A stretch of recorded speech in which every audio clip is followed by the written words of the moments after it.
Hello, and welcome back to another episode of Concert Insights, Schubert Club's new online version of the traditional pre-concert talk. My name is Mark Bilyeu, and I'm thrilled to join you for the fifth and final concert of the 2023-24 International Artists Series, welcoming violinist Daniel Hope and the pianist Simon Crawford-Phillips. Their program, entitled La Belle Époque, pulls from the time period of the same name, beginning in the mid-1870s and stopping rather suddenly in 1914 at the onset of World War I. Now, it's important to note that the term Belle Époque is a reference that is very specific to European history and which centralizes Paris and France more broadly. It was during this time that a great amount of colonizing was happening, including the scramble for Africa, which saw the continent go from 10% to nearly 90% European control. The time period also encompasses America's Gilded Age, the invention of neon lights, portable cameras, and the moped. The music of the Belle Époque is sometimes distilled into salon music, palatable, short works meant for the home parlors of both professionals and amateurs. But as we'll see on this program, it is so much more. Take, for instance, the works of George Enescu, a violin virtuoso, composer, and conductor. A native of Romania and a self-described son of the soil, he first enrolled at the Vienna Conservatory at the age of 7, and at the age of 14, enrolled at the Paris Conservatory in 1895, at the peak of La Belle Époque. There, he continued to study the violin and enrolled in the composition studio of Gabriel Fauré, alongside Maurice, Ravel. Enescu's compositional style was highly influenced by the likes of Fauré and Massenet from the conservatory, but he also took inspiration from Brahms and Wagner. Yet, with all these influences, his music retained a sense of his homeland, Romania. Well, what is Romanian music exactly? Once asked to describe the essential character of Romanian music, Enescu replied, dreaming, and a tendency, even in fast sections, towards melancholy, towards minor keys. It was above all the doina, a slow and melancholic song or instrumental melody found particularly in Romania, which inspired some of Enescu's most characteristic music. These tunes were often highly improvisatory, and their influence can be heard on the work, his impromptu concertante, on the program. This work was written in 1903, just a few years after his studies at the Paris Conservatory had concluded, but it was not published until after his death in 1958. Now, Daniel Hope has a direct connection to the music of Enescu. One of Enescu's most famous violin pupils was the celebrated violinist Yehudi Menuhin, who would go on to be the teacher and mentor of dozens of violinists, including Daniel Hope. Menuhin described his teacher, mentor, and friend, Enescu, as the absolute by which I judge all others, the most extraordinary human being, the greatest musician, and the most formative influence I have ever experienced. A few additional shorter works from the time are included on this concert. The 1897 Andante by Gabriel Fauré, the 92nd Stück in D minor by Arnold Schoenberg, and the Liebeslied by Fritz Kreisler. Kreisler and Enescu had parallel trajectories. They were the two youngest students admitted to the Vienna Conservatory, both requiring special dispensations, being 7 years old, and then continuing studies at the Paris Conservatory. Kreisler's virtuosity was legendary, and while he was primarily a performer, he did craft many works, some for film. He wrote a couple of operettas, and many shorter works he would always attribute to composers come before. His Liebeslied comes from his set entitled 3 Old Viennese Dance Melodies, which he published in 1905, and intentionally misattributed to the composer Josef Lahner. A few music critics publicly called him out for this misleading marketing, and in 1910, he published them again, this time under his own name, responding, "The name changes, the value remains." The two large-scale works on the program are two seminal sonatas for violin and piano, regardless of their time period.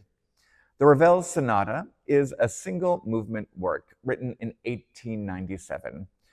In 1895, Ravel was forced to leave the Paris Conservatory after having won no institutional prizes during his study, which is wild. But he was readmitted into the composition studio of Gabriel Fauré, where we know he was a colleague of George Enescu. During what we would now call a gap year, Ravel began composing a sonata for piano and violin, and likely completed it for his studies with Fauré. Now, it's fun to imagine that Enescu might have been the violinist to first perform the work, alongside Ravel at the piano for their studio class. And in fact, that is what was believed for many years. It wasn't until a recent discovery of a note which Ravel sent to the violinist Paul Oberdorfer in June of 1929. On it, the opening violin phrase was written with the dedication, "In memory of the first performance of the uncompleted first sonata, 18 something something." So we now know that Oberdorfer was the first to premiere the work, and Ravel indeed planned to round out the work with additional movements. But he never did. Because the work wasn't finished, Ravel held it back from his publishers. It wasn't until 1966 that R.B. Ornstein, a pianist and musicology doctoral candidate at Columbia University, discovered 6 previously unknown Ravel manuscripts during his research, which included this sonata, now known as the Sonata Posthumus. He would go on to premiere the work in 1975 at a Ravel centenary concert at Queens College in New York. The same year, the work would first be published. Now, the capstone work for the program is César Franck's Sonata for violin and piano. It was composed in 1886. Franck gave it as a wedding gift to the violinist Eugène Ysaÿe and his wife, Louise Bordeaux de Courtaille. Franck himself couldn't be there for the wedding ceremony, so he asked their friend, Charles Borde, to deliver the gift on the morning of their wedding.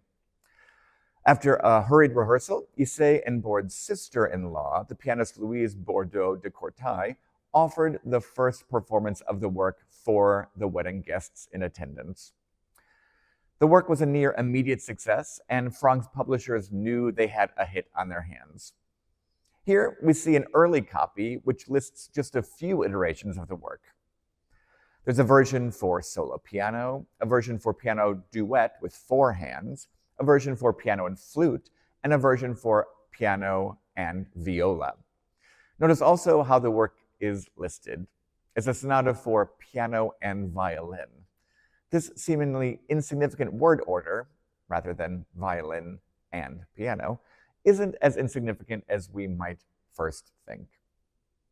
The piano writing is notoriously fiendish. There is virtuosic passage work, there are large leaps, and even larger intervals, all achieved by Franck's very large hands. We're talking Rachmaninoff size, but unrealistic for many pianists of regular hand size.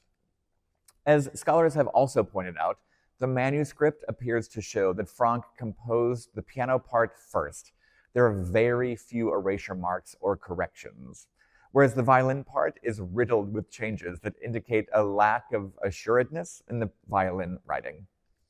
The ordering of piano and violin is also an homage to Beethoven's series of instrumental sonatas, which also present the piano as the headliner.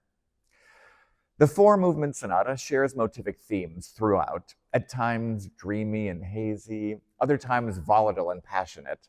One of the most beautiful moments in all of our inherited canon, in my humble opinion, is the opening of the 4th movement, as it emerges from the 3rd movement's languid fantasia. It reminds me of those first rays of light in the morning as they slowly appear and transition into the fullness of daylight.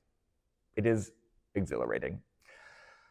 At the first public performance of the sonata, only about 6 months after Ysaÿe's wedding, light was critical. It was the final work on a program given by Ysaÿe and Louise Bordeaux at the Museum of Modern Painting in Brussels. The concert began at 3 p.m. and was so long that the sun began to set as the Franck sonata began. Composer Vincent d'Indy was there and recounted the following. It was already growing dark as the sonata began. After the first allegretto, the players could hardly read their music. Unfortunately, museum regulations forbade any artificial light, whatever, in rooms containing paintings. The mere striking of a match would have been an offense. The audience was about to be asked to leave, but brimful with enthusiasm, they refused to budge. At this point, Ysaÿe struck his music stand with his bow, demanding, "Let's go on."